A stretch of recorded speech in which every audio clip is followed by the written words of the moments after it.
Assalamualaikum warahmatullahi wabarakatuh. Alhamdulillahilladzi hadana Islam wa ikhtara lana Muhammadin alaihi salatu wassalam, amma ba'd. Para umat sekalian hafizakumullah. Pertama kita tentu bersyukur kepada Allah SWT yang sudah dipertemukan di masjid yang mulia ini.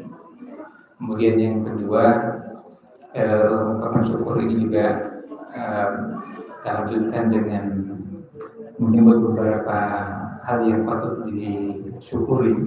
Selain bisa hadir tempat ini juga bisa menimba banyak pengetahuan dari dua materi kita. Tadi sudah bisa terasa materi pertama dari Ustaz Isnan. Saya bisa menyapanya Mas Isnan. Ini termasuk alumni terbaik sekali UGM di angkatannya. Dan kami sering diskusi tentang tema-tema pendidikan dengan dia juga dengan tema-tema keluarga. Sehingga kita berharap mudah-mudahan materi yang disampaikan tadi tidak berhenti hanya sekedar didengarkan, disimak, dicatat, tapi ada yang perlu ditindaklanjuti. Kemudian nanti yang kedua yang juga tidak kalah menarik dan keahliannya, kepakarannya Dr. Dea yang nanti membahas pada bagian yang lain dari tema yang sudah disiapkan. Nah, kemudian ada yang ingin kami sampaikan kepada para umat sekalian, para ibu sekalian yang kami hormati, bahwa majelis-majelis seperti ini bagian dari upaya kita untuk terus membenahi beberapa bagian. Pertama, pribadi-pribadi kita, karena asalnya kita ini dalam kehidupan rumah tangga memerlukan ilmu untuk semua tahapan perjalanan kehidupan kita.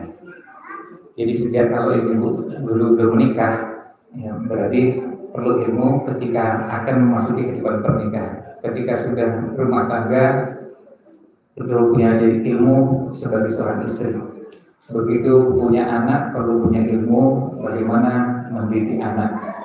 Ternyata ketika berumah tangga dan sampai dengan nanti di akhir perjalanan kehidupan manusia, kalau menggunakan istilah profes atau pembagian yang dilakukan oleh Profesor Isunardi, ada 8 level, 8 tahapan.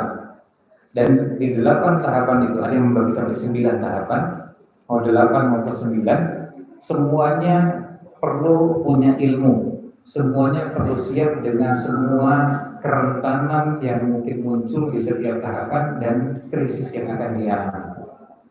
Maka kita berharap belajar ini adalah bagian dari cara kita mengantisipasi itu semua, supaya kita tidak kaget dengan hal-hal yang memang harus kita hadapi.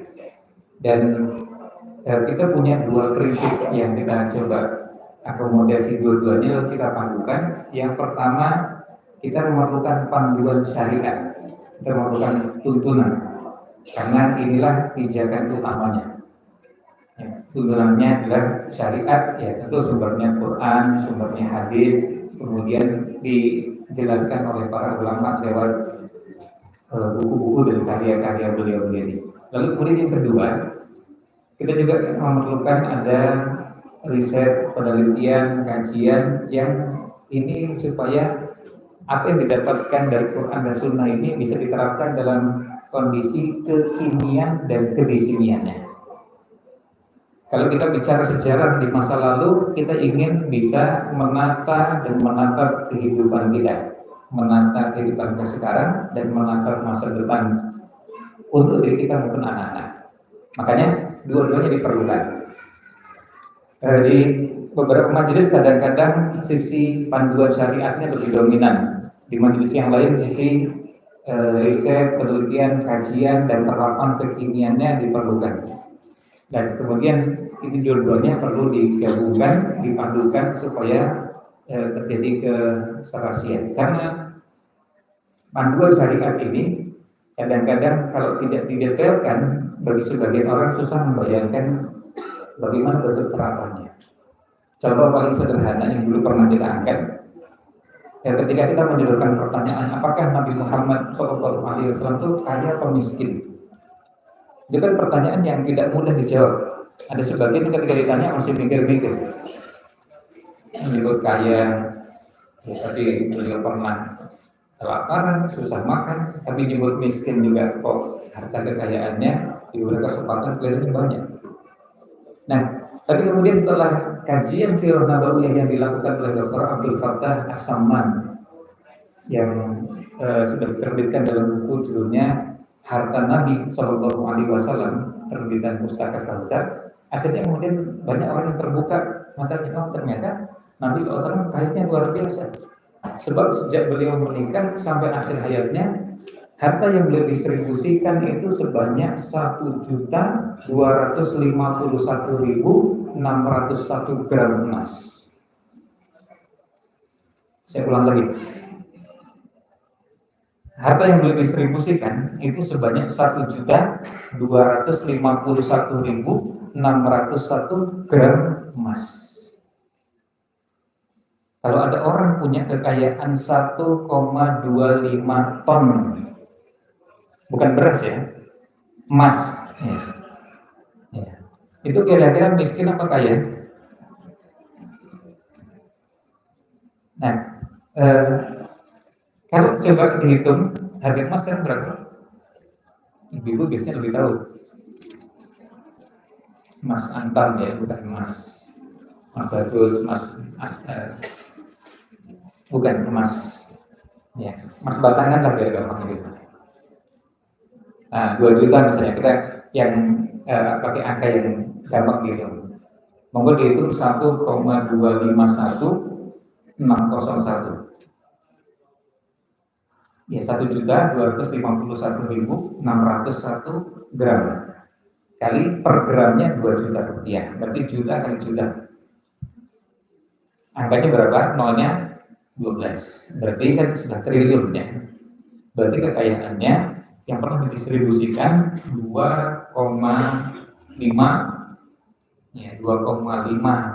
triliun rupiah.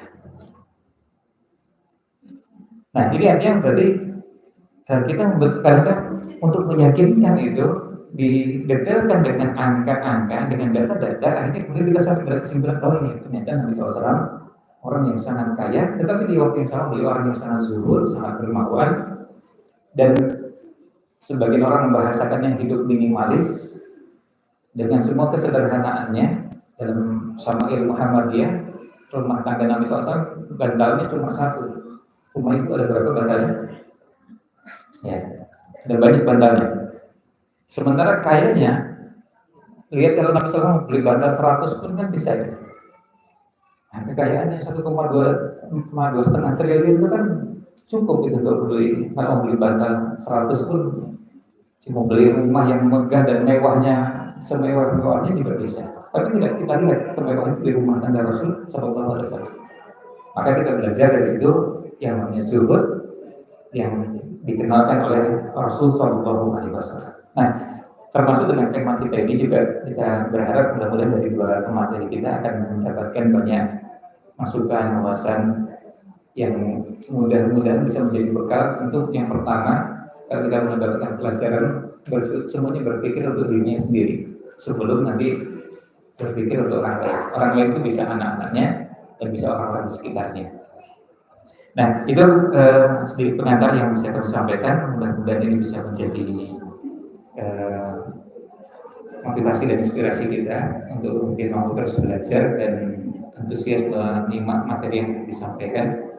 Tentu saya tidak perlu mengulang kembali untuk mengingatkan tentang adat-adat majelis ya.